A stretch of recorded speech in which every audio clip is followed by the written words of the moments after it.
بسم الله الرحمن الرحيم. أو حكبرنا ويدينتنا what is strategic management. marka hore aan isla fahanno magacyada strategic management iyo strategic planning.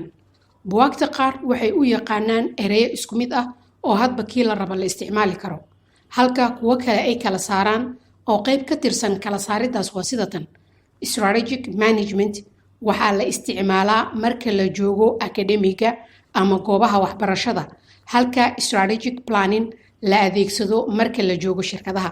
markana aan isla fahanno micnaha strategic management, waxaan ku qeexi karnaa inay tahay marxalado ama heerar kala duwan oo isdhamaystiraya oo ka bilaabata in la dejiyo istaraatiijiyadii lagu howlgeli lahaa, marka xigtana la dhaqangeliyo wixii la dejiyey, marka xigtana la qiimeeyo xaalka ayadoo la isbarbar dhigayo heerka koowaad iyo heerka labaad. waxaana looga gol leeyahay sidii ay shirkadda ku gaari lahayd hadafkeeda ku salaysan muddada dheer iyo inay shirkadda yeelato walxa ka sooca shirkadaha kale ee kula tartamaya suuqa. micnaha competitive advantage hadda koor ayaan ka soo hadalnay ee fadlan ka dhegeyso lifaaqa hoose. saddexda marxaladood ee aan ku soo aragnay qeexidda waa kuwan hortiina ka muuqda, waxaanan uga sii hadlaynaa mid mid. kow waa strategic formulation, waana heerka koowaad ee dejinta istaraatiijiyada. marka maadadan aan dhigi jiray heerka masterka, waxaan marxaladan ama strategic formulation keliya ku dhigi jiray ilaa iyo 6 cutub ama jabtar oo kala duwan. haddaba waa marxalad gundhig fiican u ah labada kale. oo marka la horumarinayo marxaladda koowaad, waxaa laga rabaa maamulka sare ee shirkadda inay isla dhiraandhiriyaan halka ay shirkadda ku xoogan tahay iyo meesha ay ka liidato.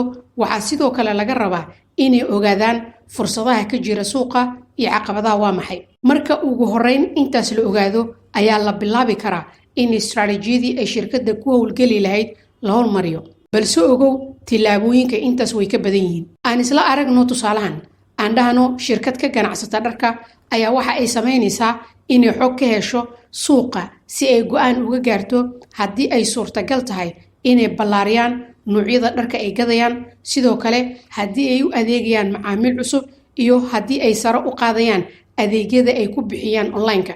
su-aalahaas oo dhanna waxa ay jawaab u heli karaan marka ay sameeyaan falanqayn suuq, ayna la barbar dhigaan hadafka shirkadda iyo sidoo kale meesha ay ka liidato, awoodooda, fursadaha ka jira suuqa iyo caqabadaha waa maxay. marxaladda labaad waa strategic implementation ama dhaqangelinta ama meelmarinta istaraatiijiyada.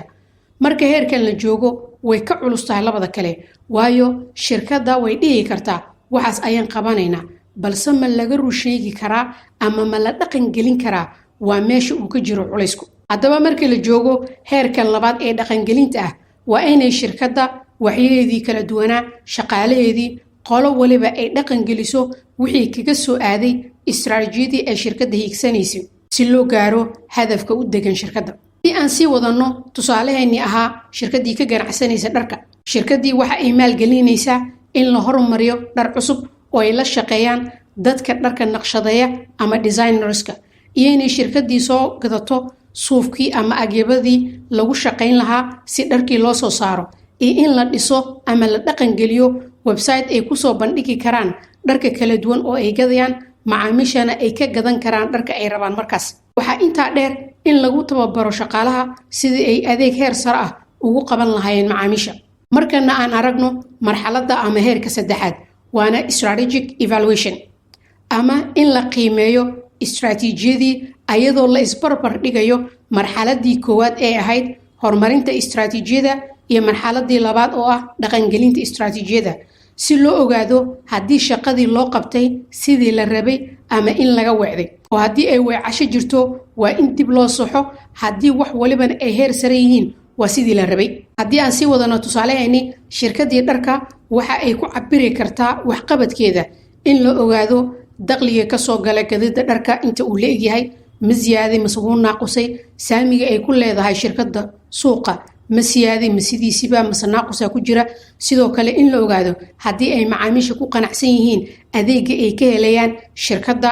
cabirada kala duwan ayaa la adeegsan karaa si loo ogaado haddii ay shirkaddii ku taagan tahay dhaqangelintii istaraatiijiyadii u deganayd ama haddii ay ka weecatay. gunaanad, marka si sax ah loo dhaqangeliyo saddexda marxaladood oo ay ka kooban tahay strategic management, waxay shirkadaha awood u yeelanayaan inay ka faa'iidaystaan fursadaha ka jira suuqa, sidoo kalena ay joogteeyaan gaaridda hadafkooda ama yoolkooda fog. mahadsanidin, waa inuu mar kale haddii rabbi idmo.